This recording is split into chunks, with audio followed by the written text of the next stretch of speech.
Hello everyone, I hope that you are doing well. मुझे आशा है कि आप सब सुखी एवं सुरक्षित होंगे। सो बिना समय को बर्बाद किए हुए बढ़ते हैं हमारे अगले लेसन की ओर। सो आज हम जो चैप्टर शुरू करने जा रहे हैं उसका नाम है वेव। ठीक है, वेव हम लोग शुरू करेंगे वेव चैप्टर फिजिक्स में और देखेंगे कि वेव में क्या क्या होता है, वेव होता क्या है और वेव की प्रॉपर्टीज़ क्या है। ठीक है, और वेव के टाइप क्या है। तो वेव क्या होता है? वेव एक तरह का डिस्टर्बेंस है। ठीक है, क्या है? डिस्टर्बेंस। वो क्या क्या करता है? ये प्रोपोगेट करता है, मतलब ये मूव करता है। ठीक है, मूव करता है, मतलब समझ रहे हो, मूवमेंट है ना, मूव करता है। क्या किस चीज़ को मूव करता है? एनर्जी को मूव कराता है। ठीक है, तो wave is the disturbance. Wave एक डिस्टर्बेंस है जो कि एनर्जी को मूव कराता है from one place to another, एक प्लेस से दूसरे प्लेस पर। ठीक है, without the transport of matter. ठीक है, without the transport of matter, matter के ट्रांसपोर्ट के बिना इनको एनर्जी को ट्रांसपोर्ट कर देता है। ठीक है, इसी को कहते हैं वेव। मतलब देखो, अगर ये एक सॉलिड है, ठीक है, तो इसके अंदर एटम्स होंगे इस तरह से एकदम क्लोजली प्लेस्ड, सारे एटम एक दूसरे के साथ प्लेस्ड होंगे क्लोजली। अब मान लो यहाँ पे मैंने कोई एनर्जी दिया, कोई एक्साइटेशन दिया। ठीक है, कोई एक्साइटेशन दिया, कोई एनर्जी दिया, किसी भी तरह कोई एक्साइटेशन मतलब एनर्जी। ठीक है, एक एनर्जी दिया, तो ये एनर्जी कैसे फ्लो करेगा? ये मूवमेंट करेगा ऐसे ऐसे एटम, या फिर और आसान करते हैं, इस तरह से एटम मूव करेगा ऐसे, मतलब कि पहले इधर रहेगा, फिर मूव करके यहाँ जाएगा, फिर लौट के यहाँ आएगा, ऑसिलेटरी मोशन में। ठीक है, तो ये इससे 1 2 से टकराएगा, 2 3 से टकराएगा, ऐसे करते करते लास्ट वाले से टकरा जाएगा, nth से टकरा जाएगा और फिर ये एनर्जी बाहर निकल जाएगा। ओके, तो क्या हुआ? क्या पार्टिकल मूव किया? हाँ, मूव किया। क्या ओवरऑल ये सॉलिड मूव किया? नहीं किया, लेकिन एनर्जी यहाँ से, एनर्जी प्लेस ए से प्लेस बी तो पहुँच गया, है ना। तो यही होता है वेव का nature.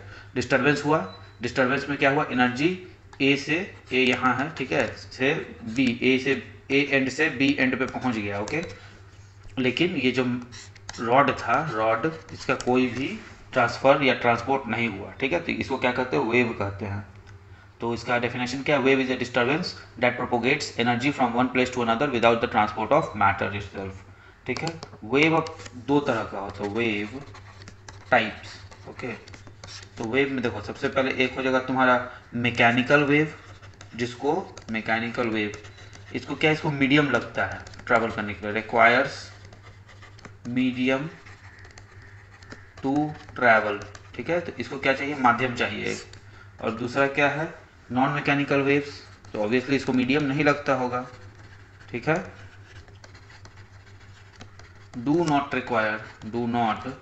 Require medium to travel. Okay, तो दो तरह का वेव है, मैकेनिकल वेव और नॉन मैकेनिकल वेव। ठीक है, इस मैकेनिकल वेव को हम लोग एक और चीज कहते हैं, इलास्टिक वेव। ठीक है, what it is called? It is called elastic wave. तो ऑब्वियसली ये क्या कहलाएगा? Non elastic wave. यहाँ तक क्लियर हो गया? अब आगे बढ़ते हैं। मैकेनिकल वेव के दो प्रकार।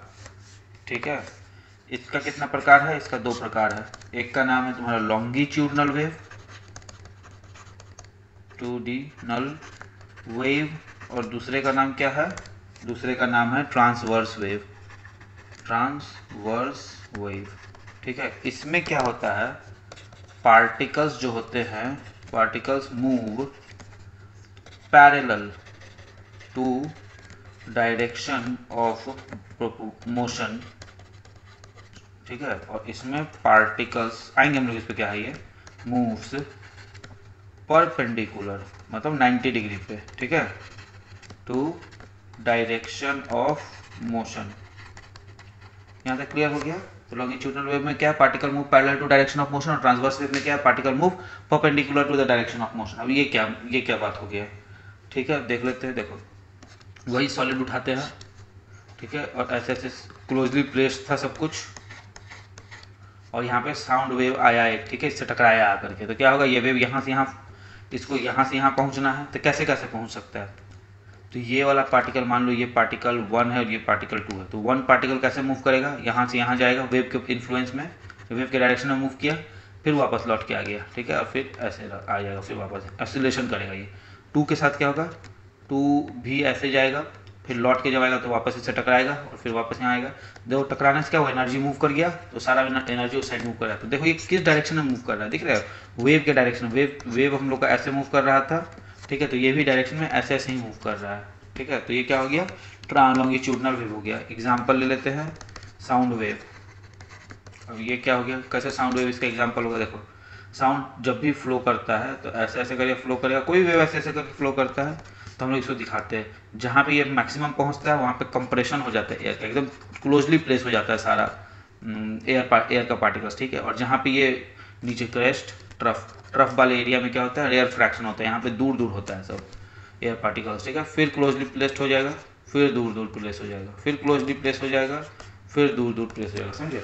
तो यहाँ पे देख लो मूवमेंट कैसे हो रहा है, यहाँ पे मूवमेंट कैसे हो गया, तो दोनों एक दूसरे से दूर भाग रहा होगा ऐसे करके, और यहाँ पे क्लोज आ रहा है, फिर यहाँ पे दूर भाग रहा है तो इधर क्लोज आ रहा है, ठीक है। तो यहाँ पे क्लोज है, यहाँ पे फार है, यहाँ पे क्लोज है, यहाँ पे फार है, यहाँ पे क्लोज है, इस तरह से, समझ गए। तो उसी डायरेक्शन में मूव करता है। ट्रांसवर्स वेव में क्या है, ट्रांसवर्स वेव में कि परपेंडिकुलर में मूव करेगा। देखो बताते हैं, ये एक मान लो वाटर सरफेस है, ठीक है, वाटर सरफेस। तो इस पे कैसे, और इसमें एक तुम पत्थर मार दिए, ठीक है, स्टोन, तो कैसे होगा। इसका टॉप व्यू देखते हैं, टॉप व्यू ऊपर से कैसे दिखेगा ये। अगर ये पॉन्ड था, ठीक है, और इसमें पत्थर तुम मारे यहाँ पे, तो एक ऐसे क्रिएट होगा, एक बगल में फिर क्रिएट होगा, एक बगल में एक और क्रिएट होगा, ऐसे ही होता है, ठीक है। और ऐसे करके पूरा रिपल्स बनता है, ठीक है। और तो कोई इसमें होता नहीं है कुछ। अब देखो इसका मूवमेंट कैसे होता है, सब के सब जो है हल्का हल्का यहाँ पे उठा रहता है, जहाँ भी रिपल्स बनता है वहाँ पे क्या होता है, इस तरह से उठा रहता है, मतलब रिपल्स जो होता है ऐसे करके बनता है, ठीक है। और वेव ऐसे ट्रैवल कर रहा है। इसमें देखो क्या हो रहा है, जहाँ पे तुम्हारा क्रेस्ट बना है वहाँ ऊपर की तरफ वाटर आ गया है, और जहाँ ट्रफ बना वहाँ नीचे की तरफ वाटर आ गया, फिर ऊपर नीचे ऐसे करके। लेकिन मूवमेंट कैसे हो रहा है, इस तरह इस डायरेक्शन में हो रहा है, राइट। जब इस डायरेक्शन में मूवमेंट देख रहे हो तो क्या हो रहा है कि परपेंडिकुलर मूवमेंट हो रहा है, मतलब तुम्हारा रिपल्स ऐसे ऐसे बन रहा है, ऐसे या ऐसे, और मूवमेंट ऐसे या ऐसे हो रहा है। ये मूवमेंट है ऑफ वेव और ये रिपल्स, ठीक है। तो क्या हुआ, ये परपेंडिकुलर हुआ, तो इसको क्या कहेंगे, ट्रांसवर्स कहेंगे। क्लियर है, यही होता है ट्रांसवर्स और लॉन्गिट्यूडनल का अंतर। तो लॉन्गिट्यूडनल का हम लोग एग्जाम्पल लिख लेते हैं, कुछ एग्जाम्पल ऑफ लॉन्गिट्यूडनल। क्या क्या होगा लॉन्गिट्यूडनल वेव का एग्जाम्पल। सबसे पहला एग्जाम्पल लॉन्गिट्यूडनल वेव का हो जाएगा वेव ऑन स्ट्रिंग और साउंड वेव्स इन एयर, ठीक है। Wave on strings, sound wave in air, okay. और example of transverse wave,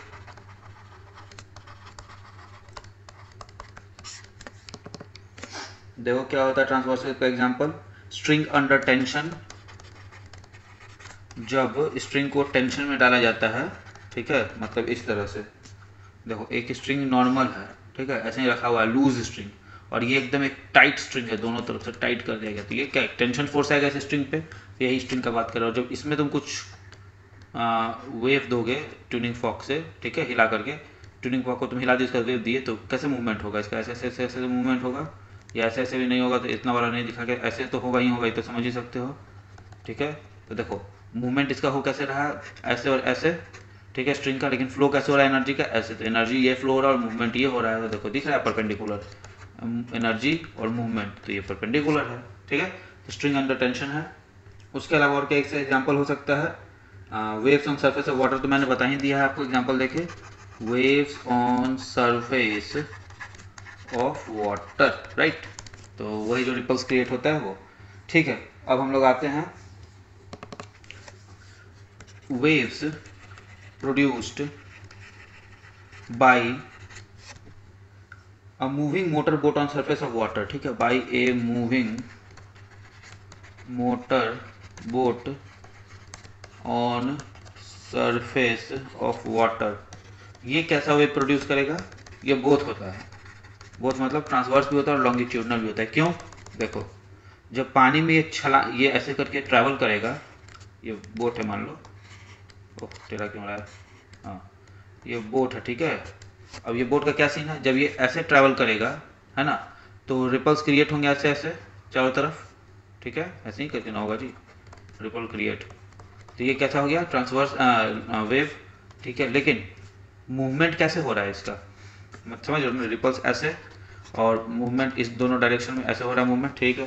transverse wave और लॉन्गिट्यूडनल वेव ये कैसे हो जाएगा, लॉन्गिट्यूडनल वेव होने के लिए क्या चाहिए, जिस डायरेक्शन में मोशन हो रहा है उसी डायरेक्शन में जो है तुम्हारा ये भी होना चाहिए ना, पार्टिकल का अलाइनमेंट भी। तो जो भी इससे पार्टिकल, मान लो एक एग्जांपल दे रहा हूँ, उसके अलावा और भी बहुत यहाँ पे बनेगा। जो भी यहाँ पे मान लो पार्टिकल टकरा रहा होगा, ठीक है, वो कैसे टकराएगा, उसके साथ क्या होगा, टकराएगा तो उसको एनर्जी इस डायरेक्शन में मिलेगा और मोशन भी उसका इसी डायरेक्शन में होगा, ओके। तो उसके चलते देखो यहाँ भी मोशन वैसे ही है, यहाँ भी मोशन वैसे ही है, तो मोशन और एनर्जी एक ही डायरेक्शन में मिल जाती है, लॉन्गिट्यूडनल वेव हो जाएगा, ट्रांसवर्स वेव है, तो दोनों का ये मिक्सचर होता है, ठीक है। अब नॉन मैकेनिकल वेव्स में आते हैं हम लोग, ओके। तो we are coming to non mechanical waves. Non mechanical waves,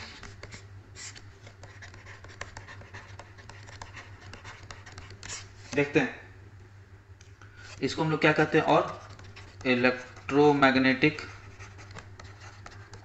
wave, non elastic wave, दोनों कहते हैं इसको, ठीक है। ज़्यादा फेमस क्या है, ईएम वेव्स, ठीक है, electromagnetic EM waves is more famous, ठीक है, इलेक्ट्रोमैग्नेटिक वेव्स।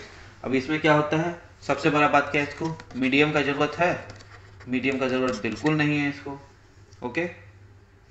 ये जो है बिना मीडियम के ही प्रोपोगेट कर सकता है, मतलब वैक्यूम में ही प्रोपोगेट, इसका क्या मतलब हो गया, it can propagate in vacuum as well, right, okay. इसका एग्जांपल क्या हो जाएगा, एनर्जी में, जैसे एनर्जी पूरा नहीं, एनर्जी में जैसे लाइट, हीट, राइट, लाइट हो गया, हीट हो गया, ये सब क्या इसका एग्जांपल्स है। उसके बाद इलेक्ट्रोमैग्नेटिक वेव्स का पूरा स्पेक्ट्रम ही होता है, ईएम वेव्स का एक स्पेक्ट्रम होता है, जिसमें कि cosmic rays, okay, gamma raise,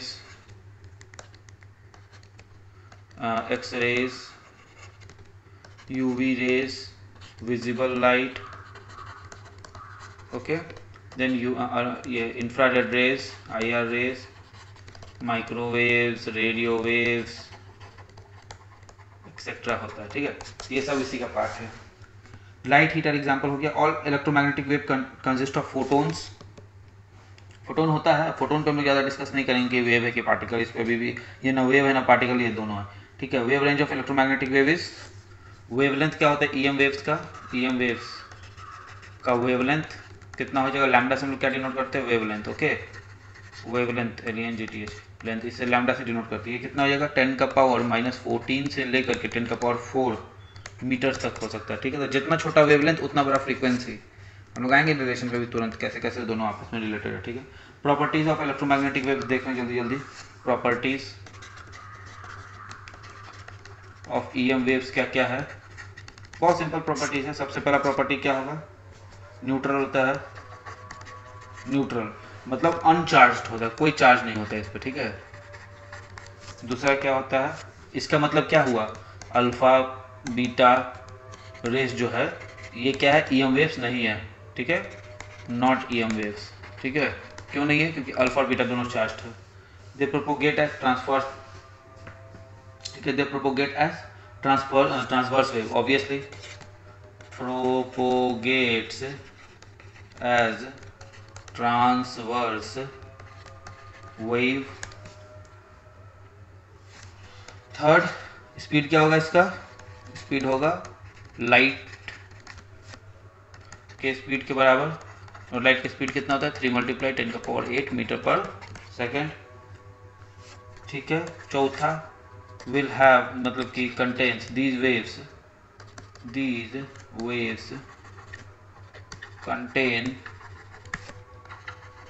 energy and momentum, okay. और इसका ये प्रॉपर्टीज है 4 इसका, ठीक है। ये कॉन्सेप्ट किसने इंट्रोड्यूस किया था,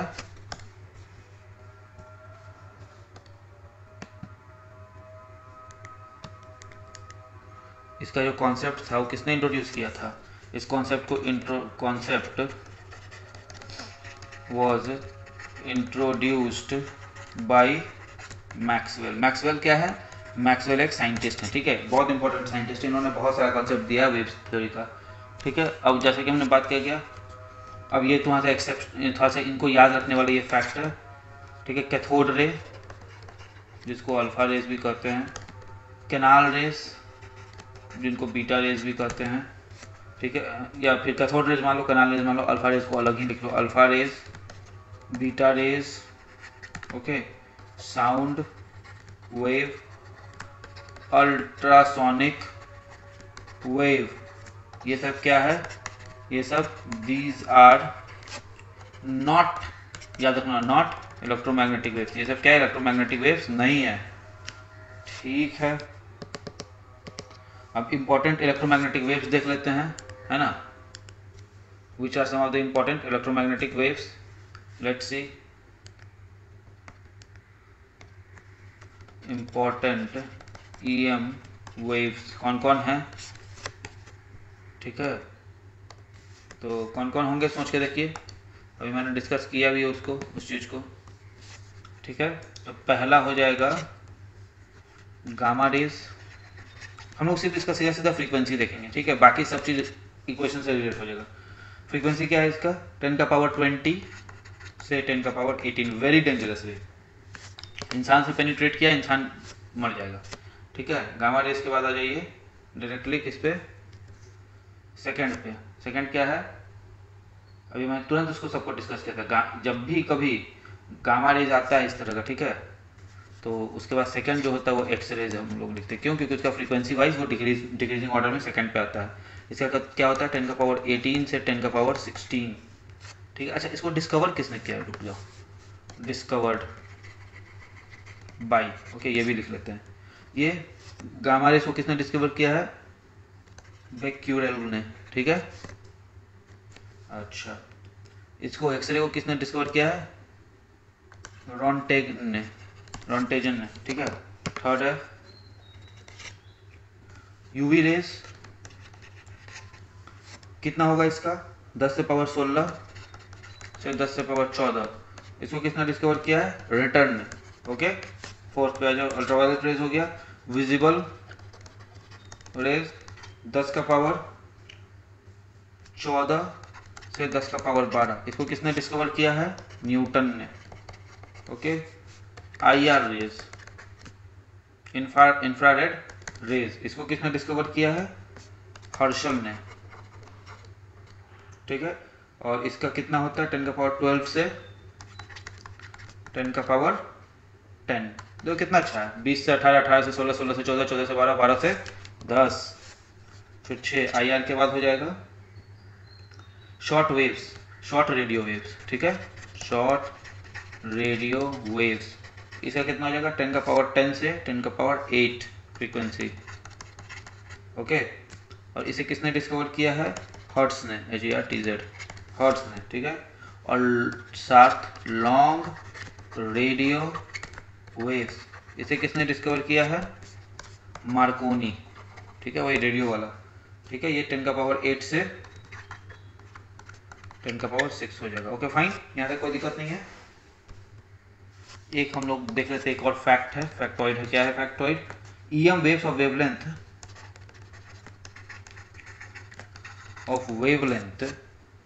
इन द रेंज, किस रेंज में? इन द रेंज कितना?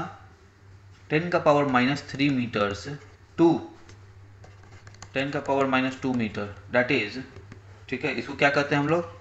माइक्रोवेव कहते हैं, ठीक है। बस एक इसमें वेवलेंथ याद रखना है, बाकी सब में तो वेवलेंथ ऐसे ही निकाल लेंगे हम लोग इक्वेशन से, ठीक है। देखो एक और चीज़ होता है, EM वेव्स का हम लोग थोड़ा वेव डायग्राम देख लेते हैं, ठीक है। इससे हम लोग को एक चीज़ याद करने में मदद हो जाएगा। अच्छा, हमें पता है कि तीनों एक्सिस एक दूसरे पर परपेंडिकुलर होती है, X Y, ऐसे ले लेते हैं यहाँ से, X Y और Z, तो क्या है? तीनों एक्सिस एक दूसरे पर परपेंडिकुलर है, X Y पे परपेंडिकुलर, X Z पे परपेंडिकुलर, Y Z पे परपेंडिकुलर, ठीक है। तो अगर इसको हम मैग्नेटिक फील्ड बोल दें, ठीक है, और ये इसको हम इलेक्ट्रिक फील्ड मान लें, इस डायरेक्शन में, मतलब वाई के डायरेक्शन में क्या है, मैग्नेटिक फील्ड बी, इसके डायरेक्शन में क्या मान लो ई, तो जो मोशन वेव का डायरेक्शन होगा वो ये होगा, ठीक है, मतलब तीनों एक दूसरे पे परपेंडिकुलर होगा, मतलब both electric field and magnetic field are perpendicular to the direction of motion of electromagnetic waves, ठीक है। मतलब ये कैसे बनेगा इसका टोटल, देखो ये रहा मैग्नेटिक फील्ड, ओके, मान लेते ये रहा इलेक्ट्रिक फील्ड, ओके, ये इसको वेव में नहीं बनाते, इसको सिंपल रखते, ठीक है। यहाँ बी है, यहाँ ई है, ठीक है, तो ये कैसा बनेगा, ये ऐसा बनेगा, एक हो गया बी के कारण और दूसरा हो जाएगा ई के कारण, ओके, समझ में आ गया, सिंपल। हम बहुत कॉम्प्लिकेटेड हम लोग फिजिक्स में नहीं जाएंगे, नहीं तो फंस के रह जाएंगे, ठीक है, क्योंकि उतना ना समय ना रिक्वायरमेंट होता है, फाइन। तो ये हो गया ईएम वेव्स। ईएम वेव्स क्या कहते हैं, फेज ऑफ वाइब्रेशन। अब पहले की इक्वेशन देख लेते हैं, कैसे फ्रीक्वेंसी, वेवलेंथ और relation between what, relation between frequency, wavelength and speed, okay, of EM waves. अच्छा, हम लोगों को क्या पता है, स्पीड तो पता है ईएम वेव से कितना होता है, फिक्स्ड होता है, स्पीड कितना होता है, c इक्वल्स टू 10 का पावर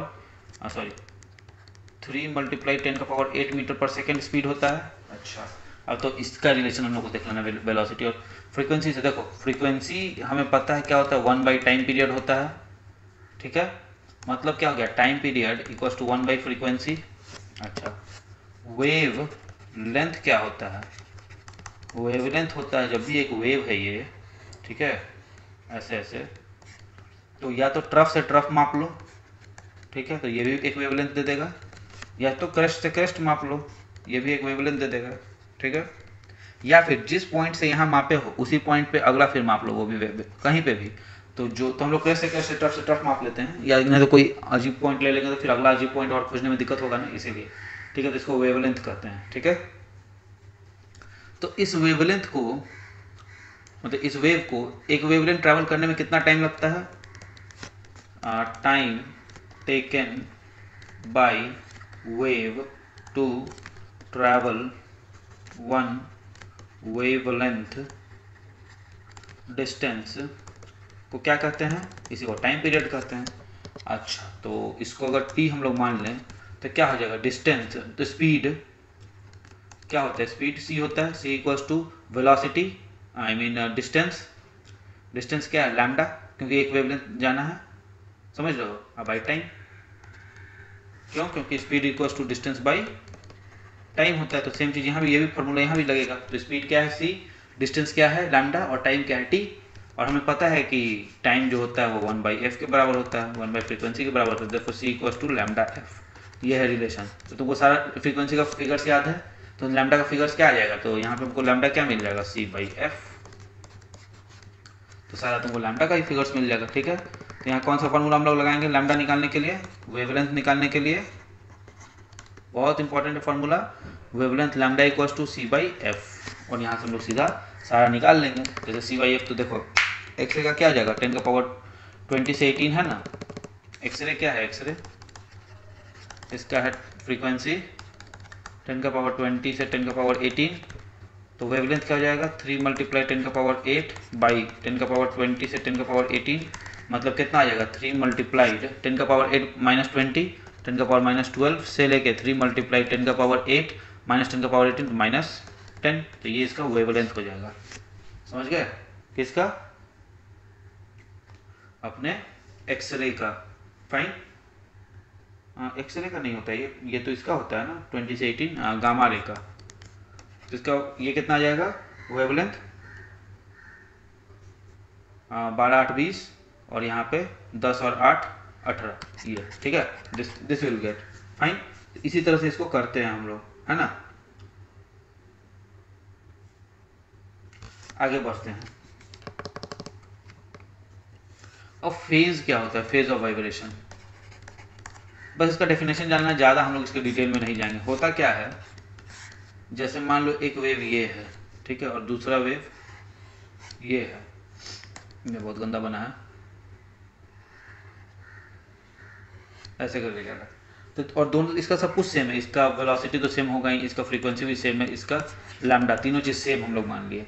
तब भी एक चीज़ है जो फिर इसको अलग करती है, वो है इसका इनिशियल पॉइंट पे वैल्यू। ठीक है, ये इनिशियल पॉइंट पे देखो 0 है, ये इनिशियल पॉइंट है मान लो समथिंग 10 है इसका एम्पलीट्यूड का वैल्यू। तो उसके कारण क्या होगा कि इसका जो डेवलपमेंट होगा वो अलग अलग होगा, वो उसी टाइम पे दो अलग अलग वैल्यूज देंगे। क्यों? क्योंकि ये कुछ समय पहले इस पोजीशन पे रहा होगा, जिस पोजीशन पे वेव ए है ये, और ये मान लो बी है, तो बी यहाँ पे रहा होगा ओरिजिन पे और ए यहाँ पे है ओरिजिन पे। ठीक है, तो ये जो डिफरेंस होता है ना ओरिजिन के स्टार्टिंग में, ठीक है, this difference is called wave phase. ठीक है, दिस इज कॉल्ड फेज। ठीक है, तो फेज या फेज का डिफरेंस बोलते हैं इसको। ठीक है, क्यों? क्योंकि अभी जो ओरिजिन पे है वो जब दूसरा वेव ओरिजिन पे आएगा तो वो आगे निकल जाएगा, है ना। जब बी ओरिजिन पे पहुंचा होगा तो ए कहीं और आगे निकल जाएगा, या बोलो ए जब ओरिजिन पे पहुंचेगा, जब ए ओरिजिन पे तो बी उससे पीछे, यही होता है फेज डिफरेंस। ठीक है, तो difference between the starting point is called phase difference. पढ़ देते हैं। Phase of a vibration of a vibrating particle at any instant is a physical quantity which expresses the position as well as direction of the motion of the particle at that instant with respect to its equilibrium या mean position। मतलब phase दो चीज दिखाता है। क्या क्या दिखाता है फेज?